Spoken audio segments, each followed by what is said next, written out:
The mahogany doors of courtroom 7B groaned open at exactly 2:47 p.m., and Victoria Corleone knew she had won. She smoothed the black Chanel dress against her thighs, mourning clothes, perfectly chosen, disgustingly expensive, and allowed herself the tiniest smile. Around her, lawyers shuffled papers with that particular rustle of money changing hands. The judge's bench loomed empty, waiting.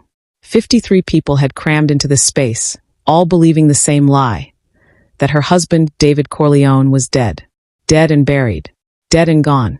Dead and leaving her everything. Victoria's fingers traced the strand of South Sea pearls at her throat. David's last gift to her, or so everyone believed. What they didn't know was that she'd bought them herself with his credit card, while he lay sweating and convulsing in their king-sized bed, begging for water that she wouldn't bring.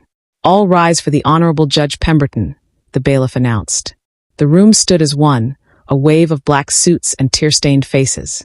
Victoria rose with them, her spine straight, her face a mask of dignified grief. She'd practiced this expression for weeks.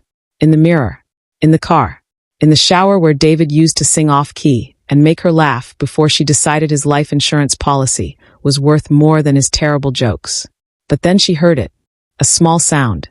A whimper, really, coming from 3 rows back. Victoria didn't turn.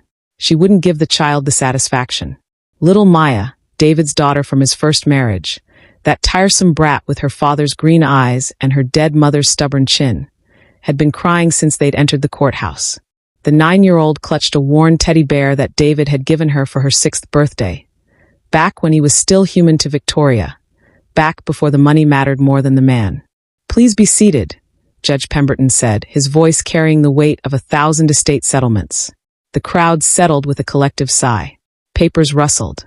Someone coughed. Victoria's lawyer, Bernard Chun, ruthless, expensive, and utterly without conscience, leaned toward her. 10 minutes, he whispered. "Then you're the richest widow in Pacific Heights." Victoria nodded, not trusting herself to speak. Not yet. Not until the ink dried on the inheritance papers. Not until David's fortune, all $47 million of it, transferred into her name alone. His tech company, his stock portfolios, his real estate holdings scattered across 3 continents, his vintage car collection, his yacht, his everything, all hers. Judge Pemberton adjusted his glasses and reached for the will. The room held its breath. That's when Maya stood up. The teddy bear tumbled to the floor. Her small hands gripped the back of the pew in front of her. Her voice, when it came, cracked with the kind of conviction that only children possess. That absolute certainty that truth matters, that justice exists, that grown-ups will listen if you just shout loud enough. "My stepmother killed my daddy." The words detonated like a bomb in the hushed courtroom. "Hello, beautiful souls.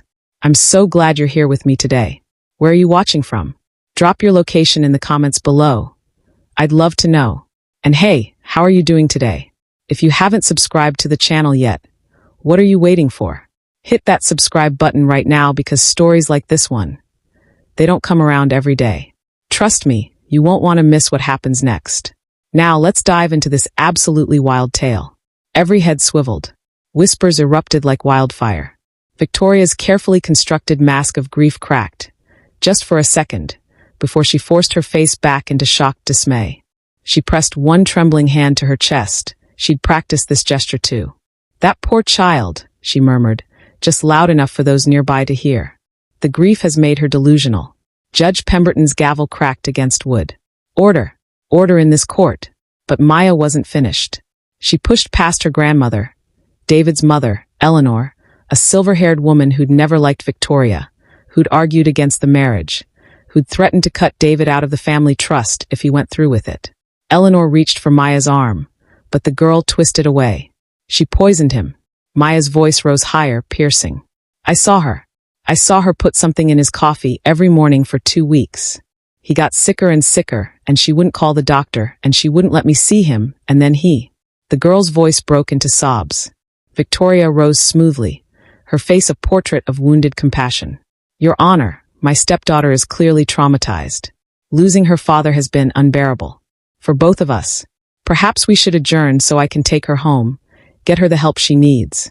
"Liar!" Maya screamed. "You're a liar. You killed him. You killed my daddy, and you're trying to steal his money, And I know what you did. I know.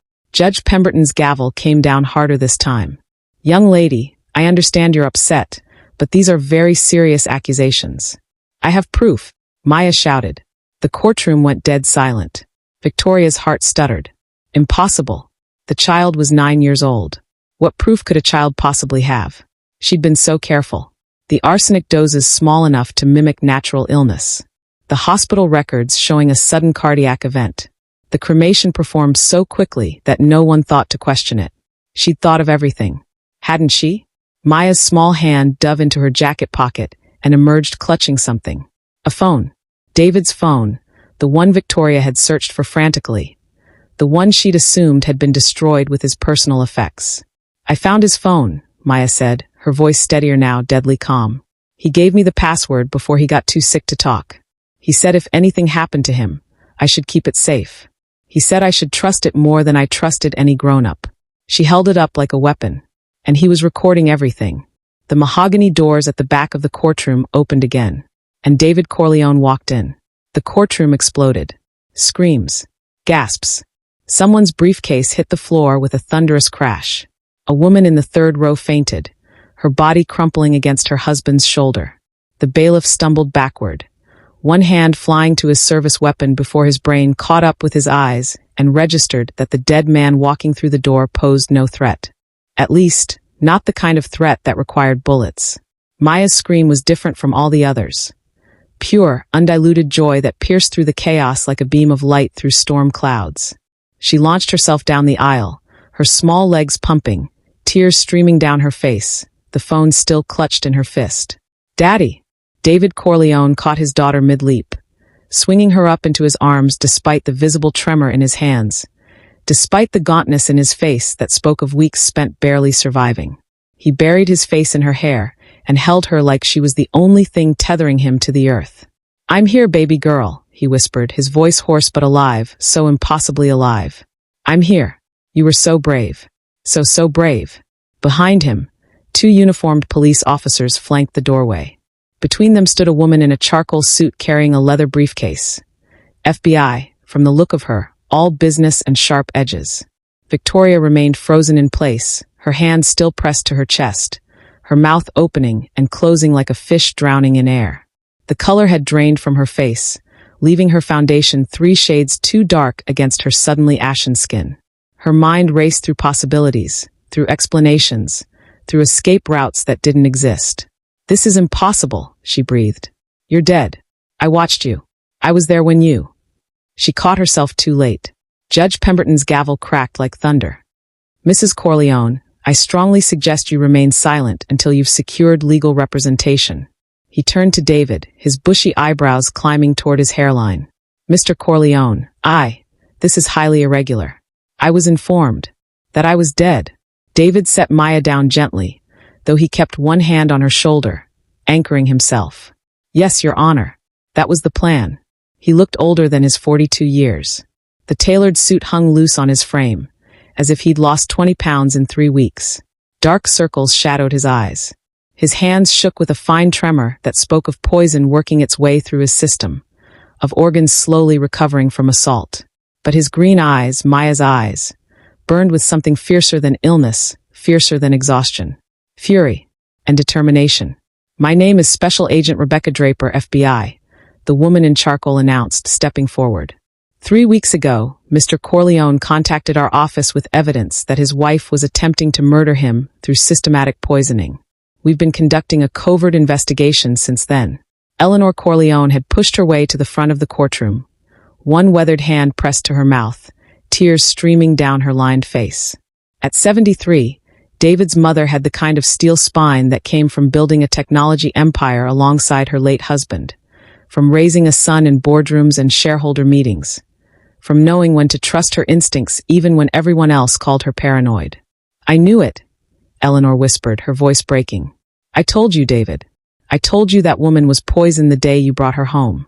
David's jaw tightened. You were right, Mom. About everything. Hey, if you're loving this story so far, do me a favor and drop a comment below. I want to know, did you suspect Victoria from the start, or did the twist catch you off guard? And seriously, if you haven't subscribed yet, this is your sign. Hit that button.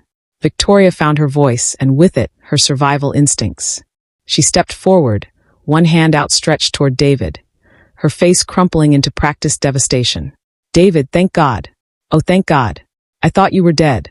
When the hospital called and said there were complications, that your heart had given out, She moved closer, reaching for him. Where have you been? I've been beside myself with grief. Everyone said you were gone, and I couldn't understand how. Don't. The single word stopped her cold. David's voice carried the weight of betrayal, of trust shattered beyond repair. Don't pretend. Not anymore. Not in front of our daughter. Maya pressed closer to her father's side, her small face hardening with an expression far too old for 9 years. She's lying, Daddy. She's always lying. Victoria's gaze flickered to the child, and for just a moment her mask slipped. The warmth drained from her eyes, replaced by something cold and calculating. Then she caught herself, forcing tears that wouldn't quite fall. Maya, sweetheart, you don't understand. Your father was very sick. The stress of his work, his heart condition. I don't have a heart condition, David interrupted quietly. But you made sure everyone thought I did. The complaints of chest pain you told my doctor about. The symptoms you described that I never actually experienced. The medical history you fabricated so that when I finally did die, it would look natural. Agent Draper opened her briefcase and withdrew a tablet. Mrs. Corleone, we have 3 weeks of surveillance footage from your home. We have recordings of you purchasing arsenic trioxide from an industrial supplier using a false identity. We have your internet search history showing research into undetectable poisons, inheritance law, and how to fake medical symptoms. She paused, her voice dropping to something almost pitying.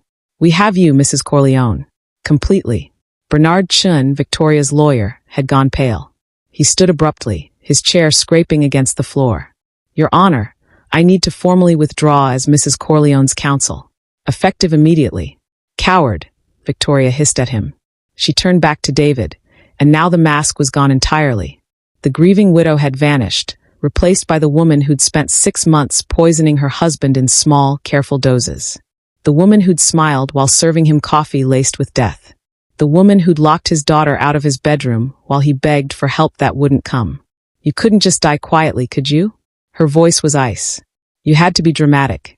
You had to play hero. I had to protect my daughter, David said simply. From you. Maya squeezed her father's hand, her voice small but steady. I knew something was wrong. Daddy started getting sick right after you came home from that business trip. Every morning, he'd drink his coffee, and then by afternoon he'd be throwing up. And you wouldn't let me call 911. You said he just had a flu. But it wasn't flu, David continued, his voice stronger now. It was arsenic. Small doses. Slow and careful. You almost succeeded, Victoria. I almost died. The night you thought you'd finished it. When you called the funeral home before calling 911. I had maybe 6 hours left. Eleanor's sob echoed through the silent courtroom. But Maya saved me. David looked down at his daughter with such fierce pride that several spectators wiped at their eyes. She snuck into my room when you thought she was asleep. She saw how bad I was. And instead of panicking, she called her grandmother.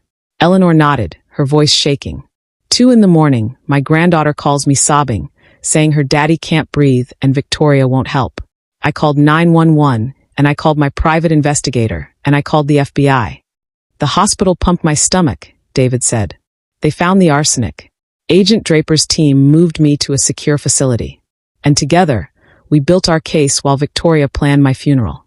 His eyes locked on his wife, his soon-to-be ex-wife. You were going to take everything, weren't you?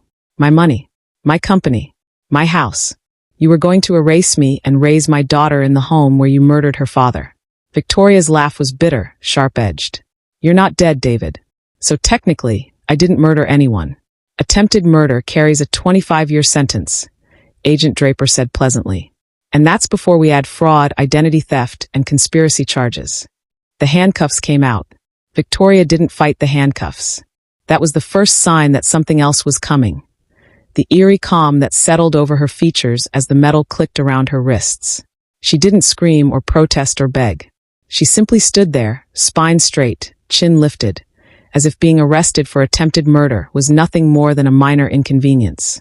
You'll want to check your accounts, David, she said softly, a smile playing at the corners of her mouth.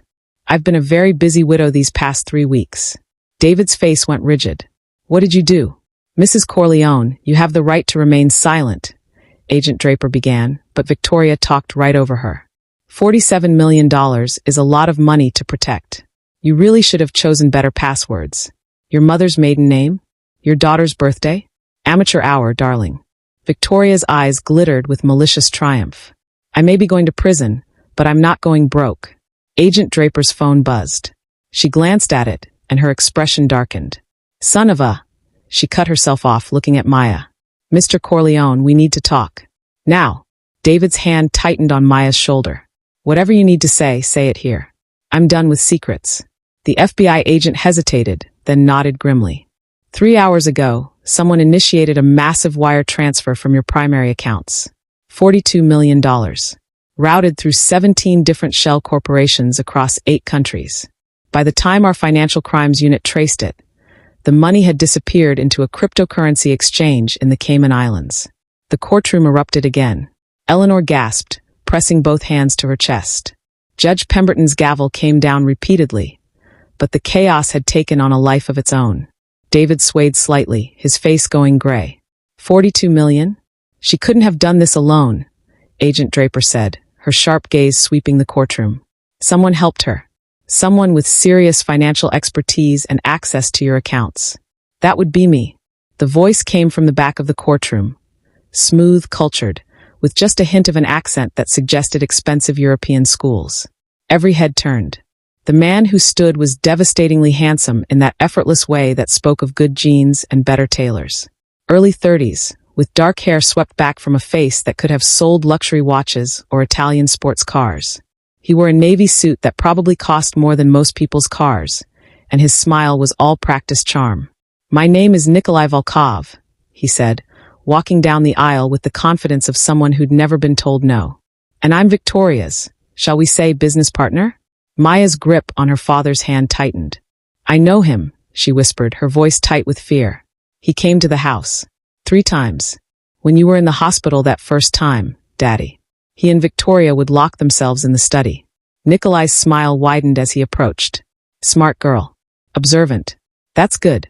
He turned to Victoria, who watched him with an expression that mixed triumph and something else. Something that looked almost like fear. Hello, darling. Miss me? Get him out of here, David growled, stepping protectively in front of Maya. Officer, arrest this man. On what charge? Nikolai spread his hands innocently. Being charming? Having impeccable taste? Dating a beautiful woman? Conspiracy to commit murder? Agent Draper snapped, already moving toward him. Accessory to fraud. Wire transfer fraud. Take your pick. But Nikolai was already backing toward the door, his smile never wavering. I'm afraid you'll need evidence for that, Agent. And all the evidence points to my dear Victoria acting alone. I'm just a concerned friend who helped a grieving widow manage her late husband's finances. He paused at the threshold, his eyes meeting David's. Well, her almost late husband.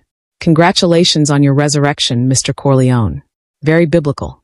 The money, David said through gritted teeth. Where is it? Safe, secure, and completely untraceable, thanks to some very talented programmers in very creative jurisdictions. Nikolai checked his watch, a Patek Philippe that probably cost 6 figures. By now, it's been converted, split, and redistributed so many times that even the FBI's best hackers couldn't follow the trail. It's gone, Mr. Corleone. Like smoke. If you're on the edge of your seat right now, imagine how Maya feels. Drop a comment and tell me. Do you think they'll get the money back? And if you're not subscribed yet, what are you waiting for? This story's just getting started. Agent Draper was already on her radio, calling for backup to seal the building. But Nikolai just laughed. A rich, genuine sound that made Victoria's lips twitch into an answering smile despite the handcuffs. You won't find anything, she said to David, her voice almost pitying. Nikolai is very good at what he does. The best, actually. That's why I hired him. You hired him to steal my money? David's voice rose, anger finally breaking through his careful control. I hired him to help me disappear. Victoria's smile turned razor sharp. Did you really think I'd planned to stay here after you died? Playing the grieving widow in San Francisco while your mother's lawyers picked apart every transaction? Please. I was going to be on a plane to Monaco within 48 hours of your funeral. New name, new face, new life. $47 million can buy a lot of anonymity. Eleanor stepped forward, her face twisted with rage. You're a monster. My son loved you. He gave you everything. He gave me access, Victoria corrected. There's a difference. Love is leverage, Eleanor. I learned that when I was 17, and my first husband died mysteriously. And my second. And that unfortunate boyfriend in Prague. She tilted her head, considering. Actually, David, you would have been number 4. I really should start a tally. The casual confession sent ice through the courtroom.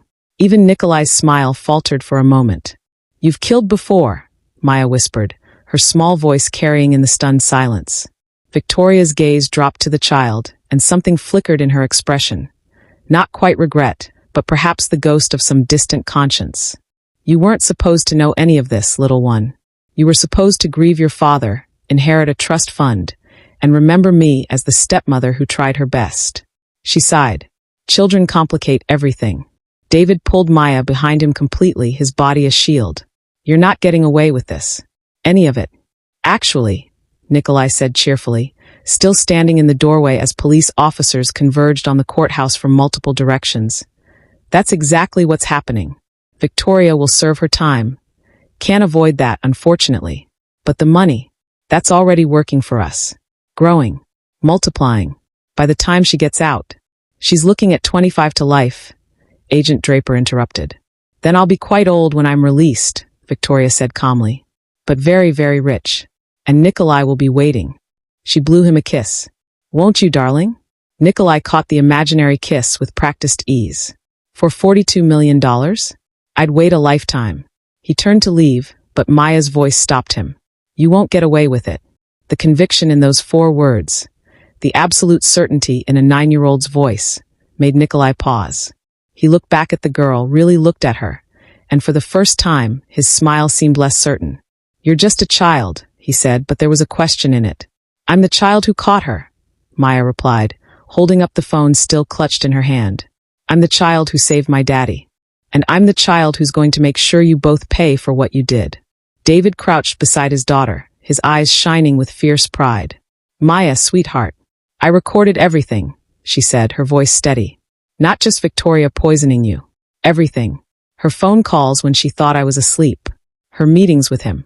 She pointed at Nikolai. Her practicing what she'd say at your funeral. Her laughing about it. The phone in her hand suddenly felt like a bomb. Nikolai's charming facade cracked. That's impossible.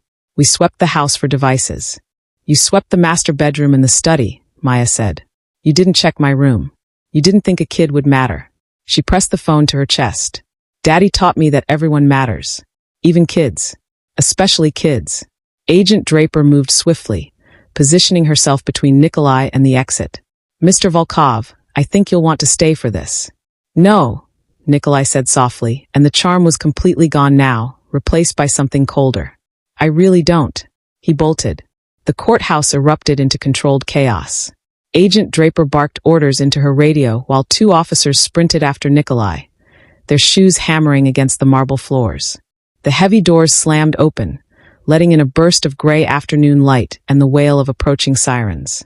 Spectators scrambled out of the way, some filming on their phones, others diving for cover as if they expected gunfire. But David didn't move. He stayed frozen in place, both arms wrapped around Maya, shielding her from the pandemonium swirling around them. His heart hammered against his ribs, not from the poison's lingering effects, but from the realization of how close he'd come to losing everything. His life, his daughter, his entire fortune. Sir, we need to secure that phone, a young officer said, reaching for Maya. Don't touch her. David's voice cut like steel. The officer stepped back, hands raised. Agent Draper finished her radio call and approached more carefully. Mr. Corleone, I understand this is overwhelming, but your daughter has evidence of multiple felonies on that device. We need it logged and protected before Nikolai tries to destroy it. Eleanor finished grimly. She'd composed herself, wiping away tears with a monogrammed handkerchief. That man didn't run because he's afraid of arrest. He ran because he's going to try to tie up loose ends. We're loose ends, Maya whispered, her brave facade finally cracking. Aren't we, Daddy? David's arms tightened around her. No one is touching you. I promise. Judge Pemberton's voice boomed over the chaos. This court is in recess. Everyone out except essential personnel. Now, the crowd reluctantly shuffled toward the exits, necks craning for one last glimpse of the drama. Victoria remained in her handcuffs, flanked by 2 officers, watching the scene with an expression that had gone curiously blank. For the first time since David had walked through those doors, she looked genuinely uncertain. "He'll run," she said quietly, almost to herself. "Nikolai always runs when things get complicated. That's his survival instinct." "You're worried about him?" David stared at her in disbelief. "After everything you've done, you're actually worried about your accomplice?" Victoria's laugh was hollow. "Worried? No, darling. I'm calculating." Her eyes met his, and in them he saw the cold intelligence that had first attracted him 3 years ago, back when he'd mistaken ruthlessness for strength, ambition for passion. Nikolai Volkov doesn't leave witnesses. He doesn't leave evidence. And he certainly doesn't leave $42 million sitting in accounts tied to a woman facing life in prison. The implication hung in the air like poison gas. Agent Draper's expression hardened. "Are you saying he's a threat to your life?" "I'm saying he's a threat to anyone who can connect him to this mess." Victoria's gaze drifted to Maya, and something that might have been regret flickered across her face. Especially a 9-year-old with a phone full of recordings. David moved so fast he nearly stumbled. He scooped Maya into his arms despite his weakened state, despite the tremor still in his muscles. "We're leaving. Right now." "Mr. Corleone, this is a crime scene," the young officer began. "I don't care." David's voice shook with barely controlled fear. "My daughter just became a target. We're not staying here another second." Eleanor was already moving, her designer heels clicking authoritatively. "My car is downstairs. Private garage, private driver. Agent Draper, I assume you'll want to accompany us." "Ma'am, with all due respect, we need to process." "Process later." Eleanor's tone brooked no argument. "My granddaughter's safety comes first. You want that phone secured? Fine. It stays with Maya, Maya stays with us, and we all go somewhere Nikolai Volkov can't find us." She fixed Agent Draper with the look that had cowed boardrooms full of Fortune 500 executives. "Unless you'd like to explain to the media why the FBI let a mob-connected fraudster threaten a child witness?" Agent Draper's jaw worked. Then she nodded curtly. "Fine. But I'm coming with you, and I'm bringing a protective detail. Hey everyone, real quick. If you're loving Maya's courage in all this, show her some love in the comments. And seriously, if you're not subscribed yet, you're missing out on stories like this every day. Hit that button." They moved as a unit toward the side exit. David carrying Maya, Eleanor leading with her chin up and shoulders back, Agent Draper speaking rapidly into her radio, and 2 officers flanking them. Behind them, Victoria called out one last time. "David." He stopped, every instinct screaming at him to keep moving, but some stubborn part of him needed to hear what she had to say. Victoria's voice was softer now, stripped of its earlier venom. "I never wanted to hurt Maya. You have to believe that. She was collateral. A complication. But I never wanted. You locked her out of my room while I was dying," David said quietly, turning to face his wife. "You made her listen to me beg for help that you wouldn't give. You made a 9-year-old watch her father die slowly, painfully, while you counted your money. So no, Victoria. I don't believe anything you say. Not anymore." He turned away from her for the last time. The elevator ride down to the parking garage was suffocating despite its size. Maya pressed against her father's chest, her fingers clutching his shirt. Agent Draper stood with her hand resting on her weapon, eyes scanning every floor they passed. Eleanor kept checking her phone, coordinating with her driver, her security team, her lawyers. The machinery of wealth and power grinding into protective action. "Where are we going?" Maya asked in a small voice. "Somewhere safe," David promised, though he had no idea where that might be. His house wasn't safe. Victoria knew every entrance, every security code. His office wasn't safe, too public, too exposed. Hotels were out, too easy to track. "My estate in Napa," Eleanor said, reading his mind. 40 acres, gated entrance, private security that's been with me for 20 years. Nikolai won't know about it. I bought it after you married Victoria, specifically so she wouldn't have access to family properties." "You really didn't trust her," David murmured. "I've been rich for 50 years, darling. I've seen every kind of gold digger, every variety of con artist, every brand of beautiful liar." Eleanor's expression was grim. Victoria was all 3. I just couldn't prove it until now. The elevator dinged. The doors opened onto the dim parking garage, the fluorescent lights flickering overhead. Eleanor's Mercedes was parked near the elevator. A massive black SUV with bulletproof glass and a driver already behind the wheel. A second SUV idled beside it, presumably for Agent Draper's team. They were halfway to the car when Maya stiffened in David's arms. "Daddy," she whispered. "That man. By the pillar." David's blood turned to ice. A figure stood in the shadows between two concrete columns, 30 feet away. The lights were too dim to make out features, but the silhouette was familiar, tall, well-built, wearing what looked like an expensive suit. Nikolai. Agent Draper's weapon cleared its holster in one smooth motion. "Federal agent. Show me your hands." The figure raised both hands slowly. Then he stepped into the light, and David's confusion deepened. It wasn't Nikolai. The man was older, mid-50s, with steel-gray hair and a weathered face that spoke of hard years and harder decisions. He wore jeans and a leather jacket, not a suit. And his hands, held high in the universal gesture of surrender, were scarred and calloused like a man who'd spent his life doing more than pushing paper. "Easy," the stranger said, his voice carrying a slight southern drawl. "I'm not here to hurt anyone. Identify yourself," Agent Draper commanded, her weapon steady. "Name's Jack Dawson. Private investigator." He nodded toward Eleanor. "Mrs. Corleone hired me 3 weeks ago to look into her daughter-in-law. I've been following the money trail." Eleanor's eyes widened. "Jack, what are you doing here? I told you to stay on surveillance." "Surveillance found something." Jack's expression was grave. "Something bad. I tried calling, but your phone's going straight to voicemail, and I figured you'd end up in this garage eventually." He lowered his hands slowly. "We've got a problem. Bigger than Nikolai Volkov." "What could be bigger than a mobster trying to steal $42 million? David demanded. Jack pulled out a tablet from his jacket and tapped the screen. Victoria didn't just have one partner. She had 3. Nikolai's the money guy, sure. But there's a tech specialist who helped her hack your accounts. And he hesitated, glancing at Maya. "There's an enforcer. Someone who specializes in making problems disappear." The garage suddenly felt very cold. "You're saying there's a hitman?" Agent Draper said flatly. "Was a hitman. Past tense." Jack turned the tablet so they could see the screen. It showed a crime scene photo. A man in a dark suit, sprawled on expensive marble flooring, a single bullet wound in his forehead. Carlos Hernandez. Found dead in his apartment 2 hours ago. Professional execution. Clean. Quick. "Nikolai's cleaning house," Eleanor breathed. "Exactly." Jack swiped to another photo. This one showed a young Asian woman with brilliant blue hair and multiple facial piercings. Lay Park. Computer security expert. Works freelance for various criminal organizations. She disappeared from her apartment in Oakland this morning. Neighbors reported hearing a struggle. Maya whimpered against David's chest. "Why are you telling us this?" David's voice came out hoarse. Jack met his eyes. "Because Victoria kept records. Detailed records of everyone involved in her operation. Names, dates, financial transactions, communication logs. Everything. And according to my source inside the FBI's digital forensics unit."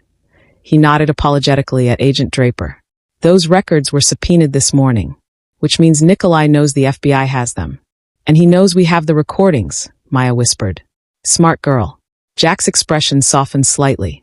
"Yeah, he knows. Which means right now he's in full panic mode. Destroying evidence, eliminating witnesses, preparing to vanish forever. And the 2 people who can hurt him most are standing in this parking garage," David finished. Agent Draper was already on her radio again, calling for additional backup, requesting aerial surveillance, coordinating with local police. But David could see it in her eyes. The calculation happening, the grim math of protection details and safe houses against a desperate man with unlimited resources and nothing left to lose. "Get in the car," Eleanor commanded. "All of us. Now." They moved quickly. David slid into the back seat with Maya still in his arms. Eleanor climbed in beside them. Agent Draper took the front passenger seat, her weapon still drawn. Jack jogged to the second SUV, where other agents were piling in. The engine purred to life. The driver, a thick-necked man named Thomas who'd been with Eleanor for 2 decades, put the vehicle in gear. That's when the lights went out. Every fluorescent fixture in the garage died simultaneously, plunging them into absolute darkness, broken only by the SUV's headlights cutting through the black. The emergency exit signs didn't even flicker. Someone had killed the backup power too. "Go!" Agent Draper shouted. "Now!" Thomas hit the accelerator. The SUV lurched forward, tires squealing on concrete. Behind them, the second vehicle's engine roared to life. In the darkness, Maya's small voice was barely audible. "Daddy, I'm scared." "I know, baby. I know." David held her tighter, his heart slamming against his ribs. "But we're going to be okay. I promise." He just hoped it was a promise he could keep. The SUV's headlights carved a tunnel through the darkness, illuminating concrete pillars that flashed past like prison bars. Thomas drove with the precision of someone who'd trained for exactly this scenario. Controlled speed, minimal braking, constantly scanning for threats. "Exits blocked," he shouted. David's stomach dropped. Through the windshield, he could see a delivery truck jackknife it across the garage's only exit ramp, its cargo doors hanging open like broken wings.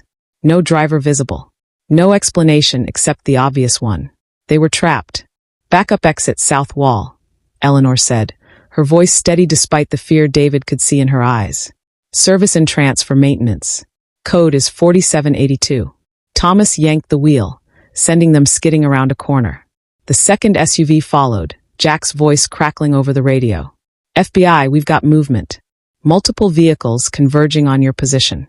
Black sedans, no plates." Agent Draper swore under her breath. "How many?" "3. No 4. They're boxing us in." The SUV's tires screamed as Thomas pushed harder, weaving between parked cars. Maya buried her face against David's chest, her small body trembling. He whispered meaningless comfort. "Almost there, and you're safe." Knowing both might be lies, but needing to say something, anything, to calm his daughter's terror. The service entrance appeared ahead, a nondescript metal door set into the garage's south wall. Thomas slammed the brakes, throwing everyone forward against their seatbelts. Agent Draper was already moving, weapon drawn, punching in the code. 4782. Nothing happened. "Mrs. Corleone, the code is correct," Eleanor snapped. "I said it myself 6 months ago." Behind them, headlights blazed to life. Four black sedans formed a semicircle, their high beams creating a wall of light that turned the garage into a stage. Doors opened in unison. Men emerged, professionals, moving with military precision, wearing tactical gear but no identifying marks. "FBI!" Agent Draper shouted, her badge held high. "Stand down. You're interfering with federal protective custody." The men kept advancing. No weapons drawn yet, but their hands hovered near their jackets in a way that made David's blood run cold. Then Nikolai stepped out from behind the center sedan. He'd lost the charming smile. His expensive suit was rumpled, his hair disheveled. He looked like what he truly was, a desperate man watching his carefully constructed world collapse. In his right hand, he held a phone. "Mr. Corleone." His voice echoed through the garage. "I'm glad we could have this conversation." "There's nothing to discuss," David called back, his arms tightening around Maya. "I disagree." Nikolai walked forward slowly, hands visible, no obvious weapon. The tactical team flanked him, but kept their distance. "I have a proposal. A way everyone walks away from this." Agent Draper's weapon tracked him. "Mr. Volkov, you're wanted for multiple felonies. The only place you're walking is into federal custody." "Perhaps." Nikolai stopped 20 feet away, just beyond the SUV's headlights. "But I think we can all agree that what matters most right now is the safety of that little girl." His eyes found Maya. "Hello, Maya. You've caused me considerable trouble." David shifted, blocking Nikolai's view. "Don't talk to her." "Fair enough." Nikolai raised the phone in his hand. "This device currently controls your entire digital life, Mr. Corleone. Your bank accounts, what's left of them, your company's servers, your security systems, your medical records, everything." He tapped the screen, and somewhere in the darkness, David's phone buzzed. "I've just sent you a preview. Take a look." Against his better judgment, David pulled out his phone with one hand, keeping the other arm around Maya. The screen showed a video feed. His house in Pacific Heights, the security cameras showing empty rooms, dark hallways. "Normal. Except, that's live footage," Nikolai said. "From 30 seconds ago. Notice anything missing?" David's breath caught. The photo of Maya on the mantel gone. Her school backpack, usually by the door, gone. Her favorite stuffed elephant that she kept on the living room couch, gone. While you've been here playing hero, Nikolai continued, my associates have been at your home. They've removed certain items. Insurance, you might call it. Things that matter to a 9-year-old girl. Maya made a small, wounded sound. Mr. Whiskers? The elephant, yes. Nikolai's voice almost sounded sympathetic. Also her mother's jewelry box. The one she hides under her bed. The one with the locket inside containing her mother's photo. You bastard, David breathed. Real quick. If you're as angry as David right now, let me know in the comments. And don't forget to subscribe if you want to see how this all ends. Asterisk asterisk. I prefer pragmatist. Nikolai pocketed his phone. Here's my proposal. Maya gives me that phone with all its inconvenient recordings. In exchange, she gets her belongings back, along with something more valuable. My word that no harm will come to anyone in this garage. You go your way, I go mine, and we all pretend this unfortunate misunderstanding never happened. He's lying, Agent Draper said flatly. The moment he has that phone, we're all dead. Perhaps, Nikolai agreed. Or perhaps I'm exactly what I appear to be. A businessman trying to close a bad deal with minimal losses. I don't enjoy violence, Agent. It's messy, expensive, and draws unwanted attention. But I will use it if necessary. Eleanor spoke up, her voice cutting. You killed Carlos Hernandez. And Lay Park. Nikolai's expression didn't change. I have no idea what you're talking about. The private investigator has photos. The private investigator has bodies, Nikolai interrupted. He doesn't have proof connecting me to those bodies. Proof requires witnesses, Mrs. Corleone. Living witnesses. The threat hung in the air like smoke. David looked down at Maya. Her small hands clutched his shirt, her face pressed against his chest. The phone, his phone, with all her recordings, was still in her jacket pocket. Everything they needed to put Victoria and Nikolai away for life. Everything Maya had been brave enough to collect, smart enough to hide, determined enough to protect. Could he really ask his 9-year-old daughter to give that up? Daddy, Maya whispered, so softly only he could hear. I need to tell you something. Not now, sweetheart. It's important. She pulled back just enough to meet his eyes. The recordings. They're not just on your phone. David's heart stuttered. What? Grandma taught me about backups. Maya's voice was tiny but steady. She said important things should always have backups. So I sent copies. To an email address Grandma helped me set up. And I sent one to Uncle James too, just in case. Eleanor's eyes widened. James, David's younger brother, currently serving as a military attaché in Germany. About as far from Victoria's reach as possible. You sent the recordings to James? David could barely breathe. Maya nodded. Last week. Before we came to court. I thought if something happened to me, or if Victoria took the phone, someone should still have proof. A 9-year-old girl. His 9-year-old girl had outmaneuvered a career criminal. David looked up at Nikolai, and for the first time since walking into that courtroom, he smiled. She doesn't have your only copy, he called out. The recordings are already with federal authorities, and with witnesses overseas. You can take that phone, Nikolai. You can take all of us out, but you'll still go to prison. Nikolai's facade cracked. You're bluffing. My daughter doesn't bluff. David set Maya down carefully, then stood, placing himself between her and the tactical team. She's smarter than all of us. She planned for this. For you. Prove it, Nikolai snarled. Agent Draper was already on her phone. 30 seconds later, she looked up with something like awe in her expression. Digital forensics just confirmed receipt of multiple audio files from an overseas military server. Timestamp shows they were uploaded 6 days ago. All authenticated, all admissible. The tactical team had gone very still. They were professionals, but they were also employees. And employees don't take murder charges for bosses who can't pay them anymore. I think your friends are reconsidering their career choices. Jack called from the second SUV, his voice carrying a grim satisfaction. Nikolai stood frozen, his entire plan dissolving around him. Then his hand moved toward his jacket. Don't, Agent Draper said quietly, her weapon steady. He froze. It's over, Mr. Volkov. You're done. For a long moment, nobody moved. Then slowly, Nikolai raised his hands in surrender. The arrest should have been the end of it. Agent Draper and her team swarmed Nikolai, handcuffs clicking into place while they read him his rights. The tactical team scattered like roaches in sudden light, abandoning their employer the moment they realized he couldn't protect them. Within minutes, the garage was flooded with federal agents, local police, and crime scene investigators.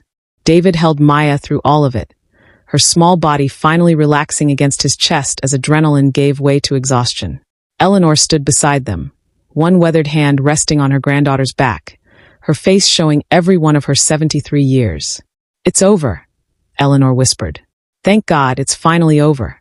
But as they loaded Nikolai into an unmarked vehicle, he turned back one last time. His eyes found David's across the chaos of the garage, and his smile returned. That practiced, charming smile that had probably closed 1,000 corrupt deals.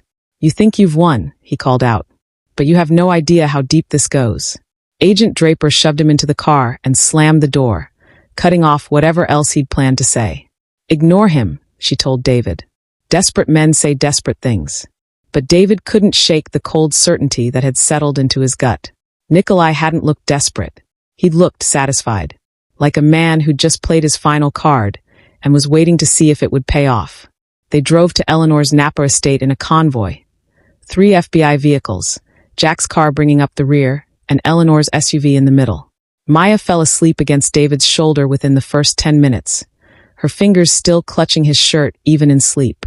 He watched the city give way to rolling hills and vineyards bathed in the golden light of late afternoon, and tried to convince himself that the nightmare was really over. The estate appeared as the sun touched the horizon. 40 acres of manicured grounds surrounded by a 12-foot stone wall. The main house a sprawling Mediterranean villa that Eleanor had bought during the dot-com boom. Armed security met them at the gates, familiar faces that had protected the Corleone family for decades. "Sweep the grounds," Agent Draper ordered. "Check every building, every entry point. I want motion sensors on the perimeter and agents stationed at each access road." Thomas carried a still-sleeping Maya inside while David followed on unsteady legs. The poison's effects were catching up with him now that the adrenaline had faded. His hands shook. His vision blurred at the edges. Eleanor noticed and wrapped a surprisingly strong arm around his waist. "Upstairs," she commanded. "Doctor's orders. I have a physician on call, and she'll be here within the hour. I need to stay with Maya. Maya will be in the room right next to yours." With armed guards outside both doors. Eleanor's voice softened. "David, you're no good to her if you collapse. Let someone take care of you for once." He wanted to argue, but his legs chose that moment to buckle. Thomas caught him easily, practically carrying him up the sweeping staircase to a guest suite that felt more like a luxury hotel than a safe house. The doctor arrived 40 minutes later. Dr. Sarah Chun, a woman in her 50s with gentle hands and sharp eyes who'd treated the Corleone family since David was a teenager. She ran blood tests, checked his vitals, asked detailed questions about his symptoms during the poisoning. "You're lucky to be alive," she said finally, packing away her equipment. "The arsenic levels in your system suggest prolonged exposure. Another week, and the organ damage would have been irreversible. How long until I'm back to normal? Months, possibly. The body needs time to heal. You'll need chelation therapy, regular monitoring, a strict diet." She paused, studying his face. "You're not listening to me." "I'm listening. I just don't have months." David sat up despite the room spinning. "Someone tried to kill me and steal everything I have. My daughter is traumatized. My wife is going to prison. My company probably thinks I'm dead. I need to rest," Dr. Chin interrupted firmly. "You need to rest. The world can wait 24 hours. But the world, it turned out, couldn't wait even 24 minutes. David was alone in the guest suite, staring at the ceiling and trying not to think about everything that had happened, when his phone buzzed. A text from a number he didn't recognize. "Check your company email. Right now." His hands trembled as he opened his laptop. The screen glowed in the darkening room, harsh and blue. He logged into his company email account. CEO of Corleone Technologies, a software firm he built from nothing over 15 years, now worth $300 million. The first email in his inbox made his blood freeze. From Board of Directors. Subject: Emergency vote, CEO removal. Date: today 4:47 p.m. Dear Mr. Corleone, in light of recent events and your extended absence, the board has voted unanimously to remove you as CEO of Corleone Technologies, effective immediately. Your erratic behavior, financial mismanagement, and failure to perform your duties have left us no choice. David's vision tunneled. He scrolled frantically through his inbox. More emails. Dozens of them. All time-stamped within the last 6 hours. Bank accounts frozen pending investigation into suspicious transfers. His house in Pacific Heights seized as part of Victoria's asset forfeiture. His investment portfolios liquidated without authorization. Legal challenges to his authority over his own daughter, claiming he was mentally unstable. And at the bottom of the inbox, one more message. From Nikolai's encrypted email address, sent 2 hours before his arrest. Checkmate. Attached was a single PDF file. David's hands shook so badly he could barely click it open. When he did, his world shattered. It was a contract. Signed 6 months ago, bearing David's signature. Forged, obviously, but convincingly so. A contract giving Nikolai Volkov power of attorney over all of David's business interests. Authorized to make decisions on his behalf, in the event of incapacitation. Below that, a second document. A psychiatric evaluation from 3 months ago claiming David showed signs of paranoid delusions, erratic behavior, and possible early-onset dementia. Signed by Dr. Michael Reynolds, a respected psychiatrist David had never met. Below that, a third document. A new will, dated 2 weeks ago, leaving controlling interest in Corleone Technologies to a shell corporation registered in Delaware. A shell corporation that, David knew without checking, would trace back to Nikolai through 17 layers of legal obfuscation. Nikolai had planned for this. Every step of it. If the murder succeeded, Victoria inherited everything. If the murder failed, these forged documents would strip David of his company, his authority, his credibility. Either way, Nikolai won. David's phone rang. He answered without thinking. "You're a difficult man to kill, Mr. Corleone." Nikolai's voice was calm, almost friendly. "I'll give you credit for that. But killing you was never the only option. It was simply the cleanest. How are you calling me? You're in custody." "Am I?" Nikolai laughed. "Check the news." David switched to his browser. The headlines hit him like physical blows. Nikolai Volkov released. FBI admits insufficient evidence. Tech CEO David Corleone under investigation for fraud. Wife claims husband fabricated poisoning to avoid prosecution. "No," David whispered. "No, this isn't possible." "You have recordings," Nikolai said pleasantly. "Wonderful. Unfortunately, digital recordings can be manipulated, fabricated, edited. My lawyers will argue your daughter was coached, that a grieving, traumatized child was fed lines by a desperate father trying to deflect from his own crimes, without physical evidence of poisoning, and your cremation was supposed to eliminate that evidence. It becomes a he-said-she-said situation. And I, Mr. Corleone, have better lawyers." The phone slipped from David's hand. He sat on the bed, staring at nothing, his mind refusing to process what was happening. Everything they'd fought for. Everything Maya had been brave enough to record, smart enough to hide, courageous enough to present. All of it being systematically dismantled by a man with unlimited resources and no conscience. A knock on the door. Eleanor entered without waiting for permission, her face ashen. "David, we have a problem." "I know. Child Protective Services is at the gate." Eleanor's voice cracked. "They have an emergency custody order. They're here to take Maya. If you're feeling David's desperation right now, I need you to tell me in the comments. What would you do in this situation? And if this story is keeping you on the edge of your seat, make sure you're subscribed so you don't miss the ending." David was on his feet instantly, the room spinning, his weakened body protesting. "No, absolutely not. They have a court order, David. Signed by Judge Morrison. It claims you're mentally unfit, potentially dangerous, that Maya isn't safe in your care. It's fake. It has to be fake. Nikolai. Real or fake doesn't matter if they take her." Eleanor grabbed his arm, steadying him. "We need to think. We need to." A scream cut through the house. Maya's scream. David ran. His body howled in protest, muscles still recovering from weeks of poisoning, but he ran anyway. Down the hallway, toward Maya's room, where armed guards were supposed to be protecting her. The guards were on the floor, unconscious but breathing. The door hung open.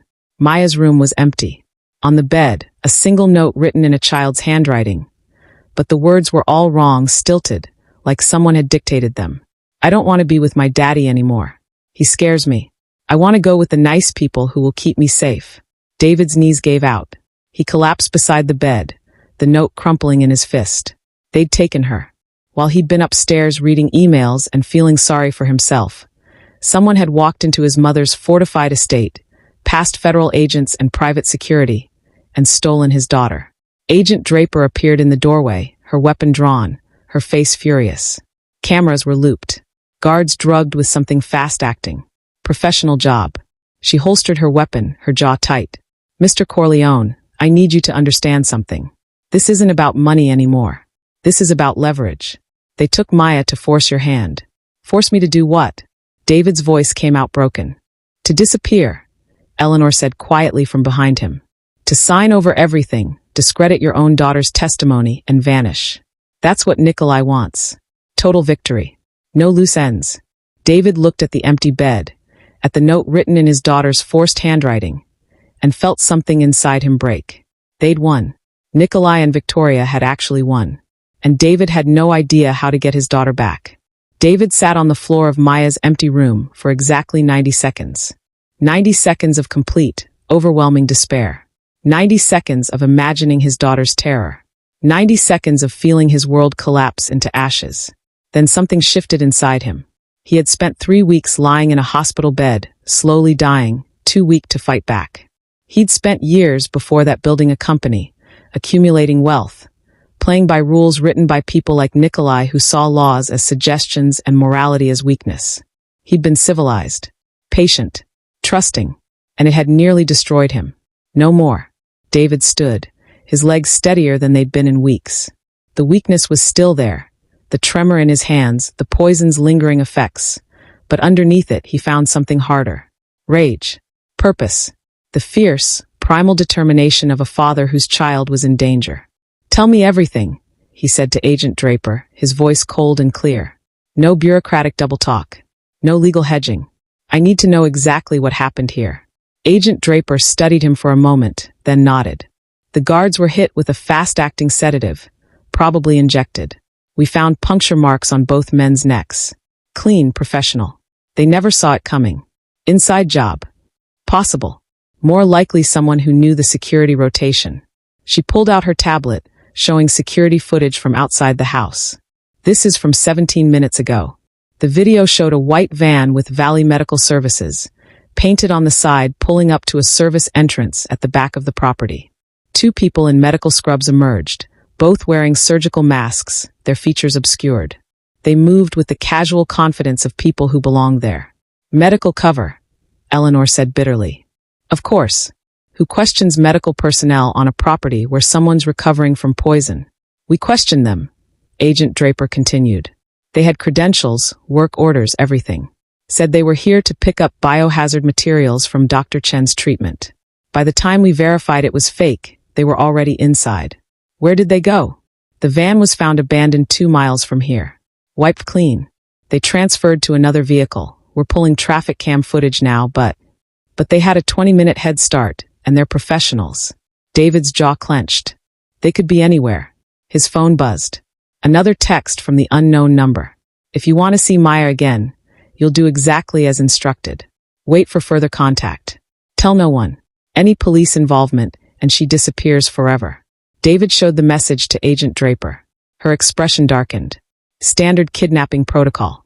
They'll reach out with demands within 6 hours. We can trace. No. David deleted the message. No protocols. No standard procedure. Maya doesn't have time for the FBI's process. Mr. Corleone, I understand you're upset, but we have specialized units. Your specialized units didn't stop them from walking into a fortified estate and taking my daughter. David's voice was harsh, but he forced himself to breathe, to think. I'm not blaming you, Agent.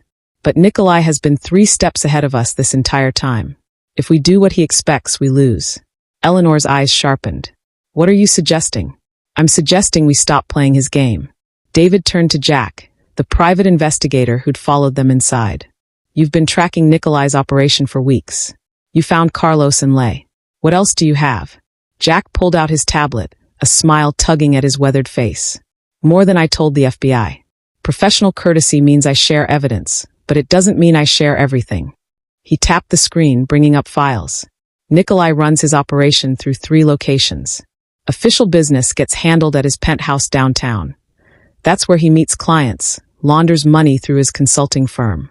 That's what the feds will raid. But, David prompted. But he's got 2 other locations. One's a warehouse in Oakland, registered to a shell company. That's where the heavy work happens. Document forgery, identity theft, probably where Leigh Park did her computer work before he killed her. The FBI doesn't know about it yet because I found it yesterday and haven't filed my report. And the 3rd location? Jack's smile widened. That's where things get interesting. 2 months ago, Victoria rented a house in Sonoma under a fake name. Small place, rural, off the grid. She never spent the night there. Just visited twice a week, always on Tuesdays and Fridays. I've got surveillance photos. He swiped through images of Victoria arriving at a nondescript ranch house, always carrying briefcases, always alone. A safe house, Eleanor breathed. More than that. A bolt hole. Somewhere to hide assets, documents, maybe even people. Jack looked at David. If I were Nikolai and I'd just kidnapped a high-profile child, I wouldn't take her to my penthouse or my working warehouse. I'd take her somewhere connected to my operation, but not directly traceable to me. Victoria's safe house. David was already moving toward the door. How far? 30 minutes from here. Agent Draper stepped in front of him. Mr. Corleone, you can't seriously be considering. I'm not considering anything. I'm going to get my daughter. David's voice carried absolute conviction. You can come with me or you can stay here and wait for Nikolai's ransom demands. Your choice. This is vigilante justice. If you're wrong, if I'm wrong, then Maya's somewhere else and we've wasted 30 minutes. If I'm right and we wait for official channels, she'll be moved or worse before your warrant gets signed. David met her eyes. Agent Draper, you've been protecting us all day. I'm grateful. But Maya's my daughter. And I'm done being a victim. For a long moment, Agent Draper didn't respond. Then she holstered her weapon and grabbed her radio. I'm calling this in as a potential lead requiring immediate investigation. Technically, you're consulting civilians accompanying federal agents to a location of interest. If anyone asks, you followed my orders. Understood. David nodded. But Corleone, Agent Draper's voice hardened. You follow my lead once we're there. No heroics, no dad rage. You get your daughter killed, and it's on both of us. Agreed. They moved fast. 3 vehicles, Agent Draper's SUV, Jack's sedan, and Eleanor's Mercedes with Thomas driving. No lights, no sirens, nothing to announce their approach. David rode with Agent Draper, his mind racing through scenarios, each one worse than the last. Maya alone and terrified. Maya crying for him. Maya believing he wasn't coming. She's strong, Agent Draper said quietly, reading his expression. Your daughter stood up in a courtroom and accused her stepmother of murder. She outsmarted a career criminal by backing up evidence he didn't know existed. She's not just strong, Mr. Corleone. She's extraordinary. She's 9 years old, David whispered.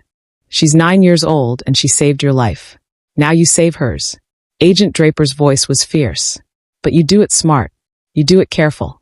Because if Nikolai realizes we're coming, this whole thing goes sideways fast. The Sonoma countryside rolled past in the gathering darkness. Vineyards gave way to rolling hills, and hills gave way to isolated properties separated by miles of empty land. The perfect place to hide something, or someone, you didn't want found.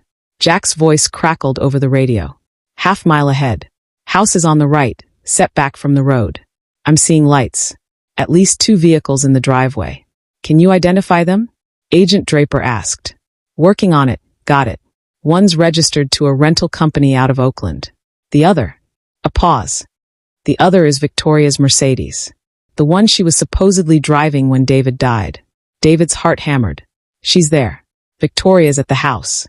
Or someone using her car, Agent Draper cautioned. Don't jump to conclusions. They parked a quarter-mile from the target, killing the lights and approaching on foot. Agent Draper had grabbed tactical gear from her trunk. Night vision goggles, a suppressed sidearm, a radio headset. She looked every inch the federal agent now, all business and lethal competence. Jack, you're with me. Eleanor, Thomas, you stay with the vehicles. Mr. Corleone is going in, David finished. Non-negotiable. Agent Draper's jaw worked, then she nodded. Fine. But you stay behind me, you do exactly what I say, and if things go loud, you hit the ground. Clear. Clear. They moved through the darkness like ghosts. The house appeared ahead, A simple ranch-style building, lights glowing in 2 windows. Through the night vision goggles Agent Draper passed him, David could see shadows moving inside. His phone buzzed. He pulled it out, expecting another threat from Nikolai. Instead, it was a text from Maya's phone. Asterisk Daddy, I'm scared. Please find me. I'm in a room with yellow walls, and I can hear water running in pipes. She keeps saying you're not coming, that you don't care. But I know that's a lie. I know you're coming. I love you, asterisk. David's hands shook so badly he nearly dropped the phone. He showed it to Agent Draper. Yellow walls, she whispered. And old plumbing. That narrows it down. She studied the house through the goggles. Basement, probably. These old ranch houses always have basements. Jack pointed to the side of the house. Service entrance. No direct sight line from the main rooms. That's our way in. Agent Draper nodded. On my signal. They crept forward. Each step felt like an eternity. David's weakened body screamed at him to rest, but adrenaline and sheer willpower kept him moving. Maya was inside that house. His daughter. His brave, brilliant, terrified daughter. And he was going to bring her home. Or die trying. The service entrance door was locked, but Jack made short work of it with tools that suggested his private investigation work occasionally crossed legal boundaries. The lock clicked open with a soft snick that sounded deafening in the night silence. Agent Draper entered first, weapon raised, moving with the fluid precision of someone who'd cleared 1,000 hostile rooms. David followed, his heart hammering so hard he was sure everyone in the house could hear it. Jack brought up the rear, covering their backs. The interior was exactly what David expected from a criminal-safe house. Sparse furniture, bare walls. Everything temporary and disposable. The kind of place designed to be abandoned at a moment's notice. Through a doorway ahead, he could hear voices. Ridiculous. The child won't stop crying. Victoria's voice, sharp with irritation. Give her something to calm her down. No drugs. A male voice David didn't recognize. Boss said keep her conscious. He wants her able to talk when the father calls. The father's half dead from poison. He's probably collapsed by now. Then we wait. Those are the orders. Agent Draper held up 3 fingers, then pointed to different positions around the room ahead. Standard tactical formation. She'd take point, Jack would flank right. David would stay back until the room was secured. David nodded, but his attention was fixed on a door to their left. Closed. A thin line of light showed underneath. And from behind it, so faint he might have imagined it, he heard a sound that made his blood freeze. A child's quiet sob. He moved before he could think, his hand on the doorknob, turning it slowly. Agent Draper hissed a warning, but he was already opening the door, already descending the narrow staircase revealed beyond it. The basement. Yellow walls, just like Maya had described. Old exposed pipes running along the ceiling. And in the corner, sitting on a folding chair with her hands zip-tied in front of her, was his daughter. Maya, he breathed. Her head snapped up. Her face was tear-streaked, her eyes red and swollen. But when she saw him, her expression transformed. Daddy! She tried to stand, but a figure emerged from the shadows behind her. A woman David would have recognized anywhere, despite the casual clothes so different from her usual designer wardrobe. Victoria pressed a gun to Maya's head. Hello, darling, she said pleasantly. I was wondering when you'd show up. David froze halfway down the stairs. Behind him, he heard Agent Draper's sharp intake of breath, the whisper of her weapon being raised. But Victoria just smiled, that same cold smile she'd worn in the courtroom. Tell your federal friend to lower her weapon, or I paint these yellow walls with your daughter's brains. And before you think I'm bluffing, she cocked the gun's hammer with her thumb. Remember that I've killed 3 husbands already. What's one more body? Victoria, please. David descended the rest of the stairs slowly, hands raised. You don't want to do this. You're already facing attempted murder charges. Don't add a child to that. I'm facing life in prison, David. 25 years minimum. What's another charge? Victoria's voice was casual, conversational, as if they were discussing vacation plans instead of his daughter's life. But that's only if I'm caught. And I don't plan on being caught. The house is surrounded. Agent Draper called from the stairs, her weapon still trained on Victoria. FBI. Local police. There's no way out. There's always a way out. Nikolai taught me that. Victoria shifted, pulling Maya closer. The girl whimpered but didn't struggle, smart enough to know that sudden movement could be fatal. You think this is improvised? Please. We've had 3 weeks to plan for every contingency, every possibility, including David surviving your poison." Jack's voice came from somewhere above, calm and measured. "Especially that." Victoria's eyes met David's. "You were always too stubborn to die quietly. I told Nikolai that. I said, David will fight. David will expose us. We need leverage. So we made sure to have leverage." "Maya," David said quietly. "It's going to be okay, baby. I promise." "Don't make promises you can't keep," Victoria snapped. Then louder. "Nikolai, get down here." Footsteps thundered overhead. Multiple sets. More than just the one man they'd heard earlier. David's stomach sank as 3 figures descended the stairs. Nikolai, looking remarkably composed for a man who'd been arrested hours ago, flanked by 2 men in tactical gear. "Mr. Corleone." Nikolai nodded pleasantly. "And Agent Draper. How lovely to see you again. I trust you've reconsidered my offer. How are you here?" Agent Draper's voice was tight with fury. "You were in federal custody. Briefly. Very briefly. Turns out, I have friends in unexpected places." Nikolai pulled out his phone, tapped the screen, and held it up. It showed a photo of a federal judge, clearly taken through a telephoto lens, having dinner with a woman who wasn't his wife. "Insurance. I have insurance on everyone, Agent. Every judge, every prosecutor, every FBI section chief who might cause me problems. Your superiors received very specific instructions. Release me, or very embarrassing information goes public. They chose their careers over one arrest." "You're insane," David breathed. "I'm thorough. There's a difference." Nikolai pocketed his phone. "Now, here's what's going to happen. You're going to sign a document transferring all your assets to a holding company I control. You're going to make a video statement claiming your poisoning was a hoax, that you fabricated evidence to cover your own financial crimes. And then you're going to disappear. And if I refuse?" Nikolai's expression didn't change. "Then Victoria pulls that trigger, and we dispose of 2 bodies instead of 1. Your mother will receive a ransom note claiming Maya's still alive, which will buy us time to leave the country. By the time Eleanor realizes her granddaughter is dead, we'll be in a nation with no extradition treaty and $42 million richer." Maya made a small, terrified sound. David's vision tunneled, red creeping in at the edges. Every instinct screamed at him to rush forward, to tear Victoria apart with his bare hands. But he forced himself to think, to be smart, to be what Maya needed him to be. "I'll do it," he said quietly. "I'll sign whatever you want. Just let her go first." "Do you think I'm stupid?"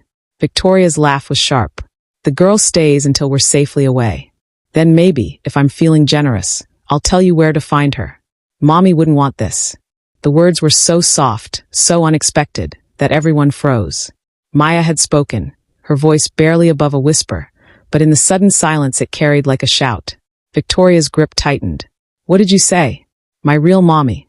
The one who died when I was 4. Maya's voice grew stronger, steadier. "Daddy showed me her pictures. Her letters. She was kind. She was good. And she wouldn't want you using me to hurt people. Your real mother is dead and irrelevant. She wrote me letters," Maya continued, tears streaming down her face but her voice unwavering. "Before she died. 26 letters. 1 for every year until I turned 30. Daddy gives me 1 every birthday. And you know what she said in all of them?" Victoria didn't respond, but her hand trembled slightly. "She said that love is stronger than fear. That being brave doesn't mean not being scared. It means being scared and doing the right thing anyway.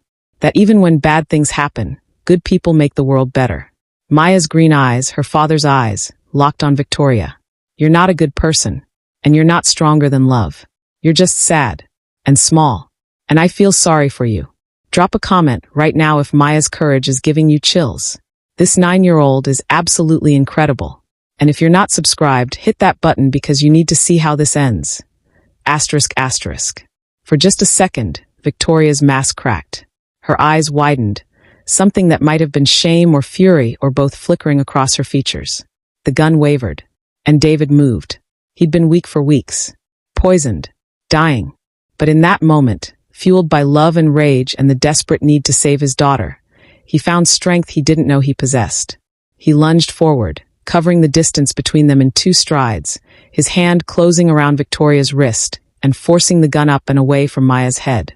The gun discharged, deafeningly loud in the enclosed space. Plaster rained from the ceiling. Agent Draper and Jack moved simultaneously, Draper putting 2 rounds into one of Nikolai's guards before he could raise his weapon, Jack tackling the second man with surprising force for someone in his 50s. Nikolai grabbed for his own weapon, but he wasn't fast enough. Agent Draper's third shot took him in the shoulder, spinning him around and slamming him against the wall. He crumpled, clutching the wound, his expensive suit already soaking through with blood. David and Victoria struggled for the gun, grappling across the small basement.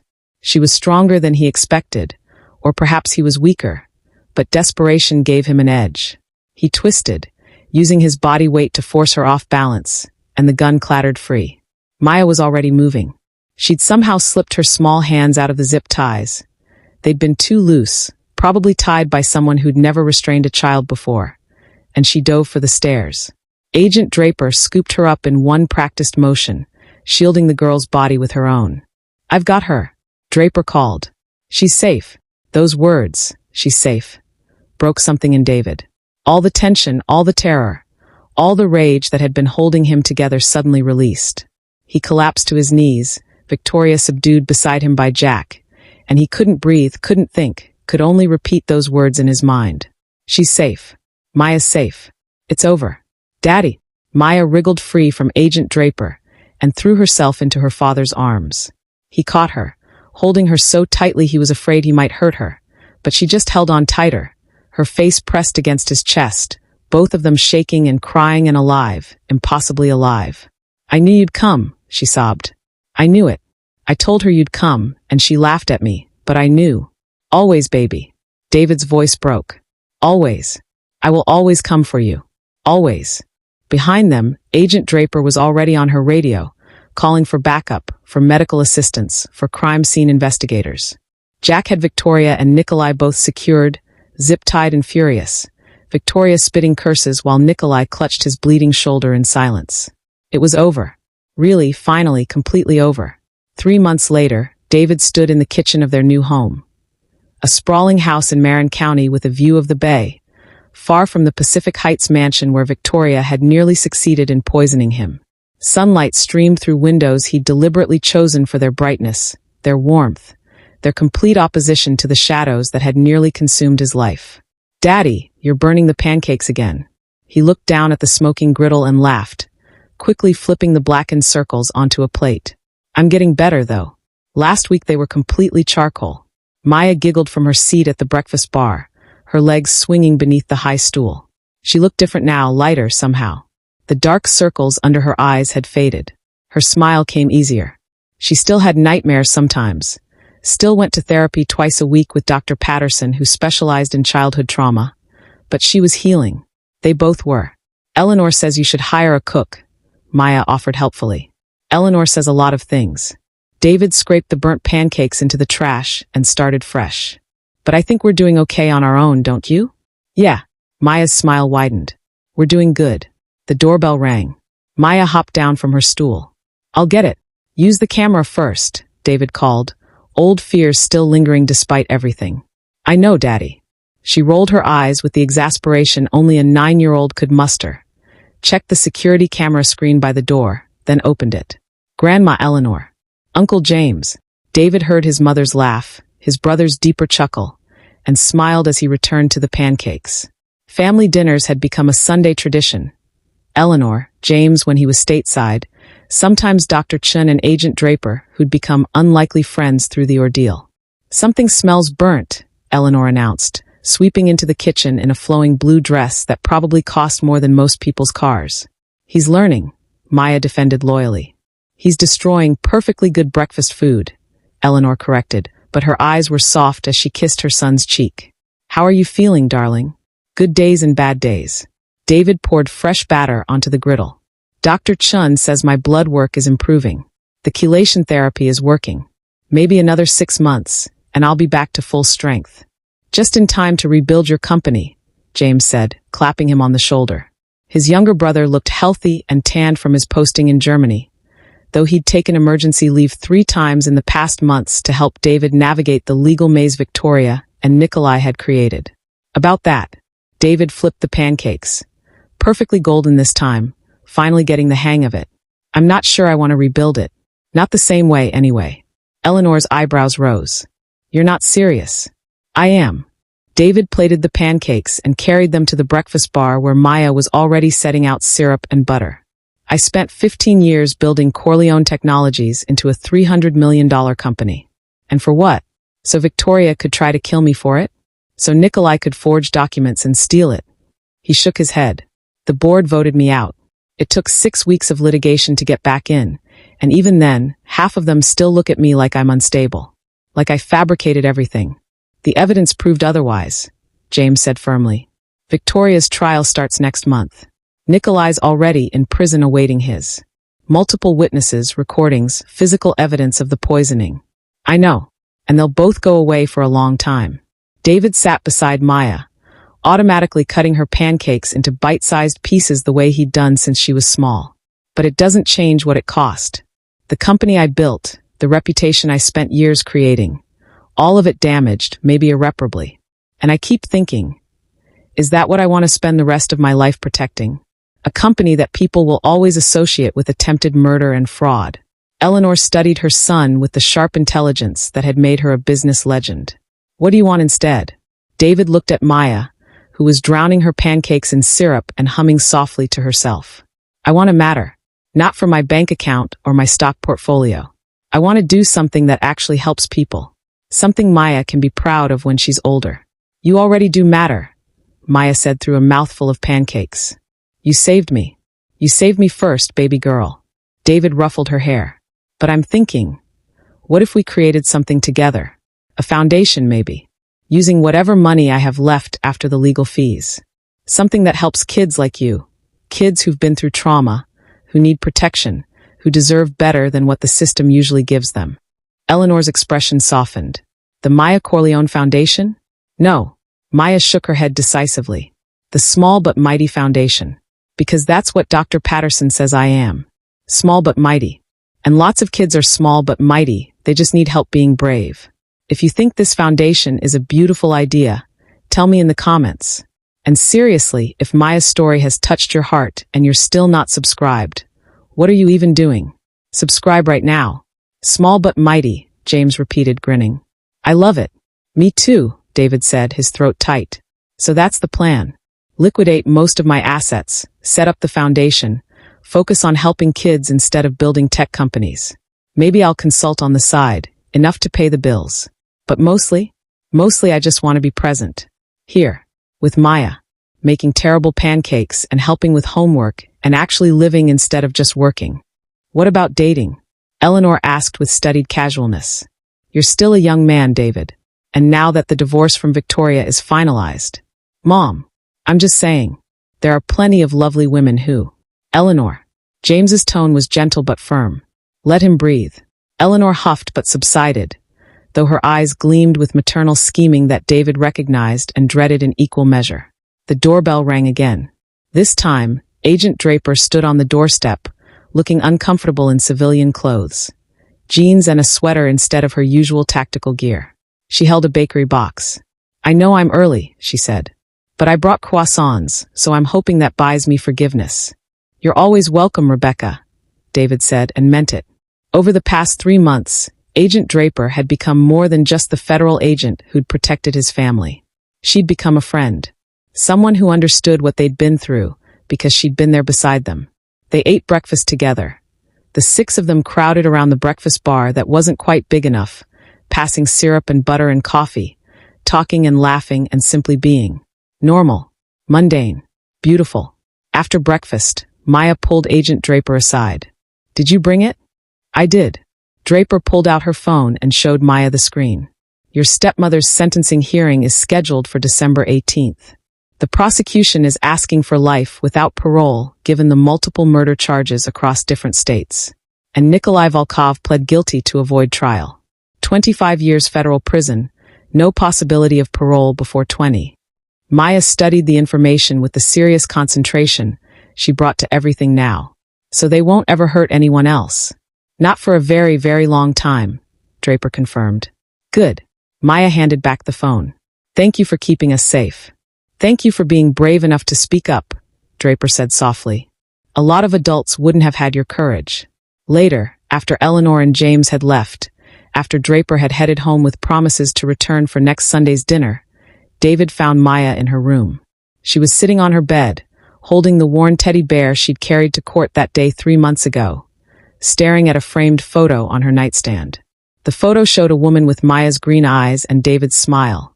Laura, his first wife, Maya's mother, taken 2 weeks before cancer claimed her 5 years ago. Missing mom? David asked softly. Maya nodded. I was thinking about what I said to Victoria. About the letters. You were incredible, sweetheart. What you said to her was true. Mommy did say love is stronger than fear. Maya looked up at him. But I was scared, Daddy. So scared. When Victoria had that gun on me, I thought I was going to die like Mommy did. And I'd never get to grow up, or read the rest of her letters, or see you again. David sat beside her, pulling her close. But you didn't die. You were brave and smart, and you survived. We survived, Maya corrected. Together, David agreed. They sat in comfortable silence for a while, father and daughter, survivors both. Outside, the sun continued its arc across the sky. The bay sparkled in the distance. Life went on, as it always did, carrying them forward into whatever came next. Daddy. Maya's voice was small. Yeah, baby. Can we get a dog? David laughed, the sound surprising him with its genuine joy. A dog. A big one. Like a German shepherd. For protection. And also because they're fluffy. Maya looked up at him with those earnest green eyes. Please. I'll walk it and feed it and take care of it, I promise. David thought about all the reasons to say no. The responsibility. The expense. The complications of pet ownership when they were still rebuilding their lives. Then he thought about his daughter, who'd faced down murderers and saved his life and deserved every bit of normal childhood happiness he could give her. Okay, he said. Let's get a dog. Maya's squeal of delight was worth everything they'd been through. 6 months later, the small but mighty foundation opened its doors in a renovated building in downtown San Francisco. The grand opening drew media attention, not for the scandal that had preceded it, but for what it represented. Hope, healing, second chances. David stood at the podium, Maya beside him, and addressed the crowd of donors, volunteers, and families who'd come to see what they'd built. 3 months ago, he began, my daughter taught me what courage really means. It's not about being fearless. It's about being terrified and finding the strength to do what's right anyway. This foundation exists because of her bravery, her intelligence, and her absolute refusal to let the bad guys win. He looked down at Maya, who was wearing her favorite blue dress and holding the leash of their new German shepherd, Bruno. Maya, do you want to say anything? She stepped forward, suddenly shy in front of the crowd, but then she lifted her chin, that stubborn chin inherited from her late mother, and spoke clearly. If you're scared, it's okay. If something bad happened to you, it's not your fault. And if you need help, there are people who care. Like my daddy. Like all the people here. She paused, thinking. Being small doesn't mean being weak. It just means you have to be mighty in other ways. And everyone can be mighty. You just have to be brave enough to try. The applause was thunderous. As the crowd moved inside to tour the facility, the counseling rooms, the safe spaces, the legal advocacy center, the educational programs, David felt a hand on his shoulder. He turned to find Jack, the private investigator who'd helped track down Nikolai. Good work, Corleone, Jack said gruffly. Your kid's something special. She really is. For what it's worth, I've been doing this job 30 years. Seen a lot of bad things, a lot of evil people. Jack's weathered face creased into something like a smile. But I've also seen people like you and Maya. People who take the worst thing that ever happened to them and turn it into something good. That's rare. That matters. Thank you, Jack. For everything. Don't thank me. Just keep doing what you're doing. Jack tipped an imaginary hat and walked away, disappearing into the crowd. David stood there for a moment, watching Maya show Bruno to a group of children who'd come with their families, all of them laughing as the big dog gently licked their hands. He thought about Victoria, sitting in a prison cell awaiting trial. He thought about Nikolai, already convicted and serving his sentence. He thought about all the fear and pain and darkness that had tried to destroy them. And he realized something profound. They tried to take everything from him. His life, his daughter, his fortune, his reputation. They'd come terrifyingly close to succeeding. But in the end, they'd failed at the one thing that mattered most. They hadn't broken his spirit. They hadn't destroyed his capacity to love. And they hadn't stopped him from building something meaningful from the ashes of their attack. Maya ran back to him, Bruno bounding beside her, her face flushed with happiness. "Daddy, come meet everyone. They want to hear about how we caught the bad guys." David took his daughter's hand, feeling the strength in her small fingers, the life and joy and resilience that no amount of evil could extinguish. "Lead the way, mighty girl," he said. And together, hand in hand, they walked into the future they'd fought so hard to reach. A future built not on revenge or bitterness, but on hope, healing, and the unshakable truth that love, fierce, protective, unconditional love, was always stronger than fear. Always. The end. Thank you so much for reading this incredible journey with me. Maya and David's story shows us that courage comes in all sizes, that family is everything, and that even in our darkest moments, hope can light the way forward. If this story touched your heart, please let me know in the comments below. Tell me your favorite moment, what surprised you most, or just that you made it to the end. And if you haven't subscribed yet, do it now so you never miss another story like this one. You're all amazing, and I'll see you in the next one. Stay mighty, everyone. Love.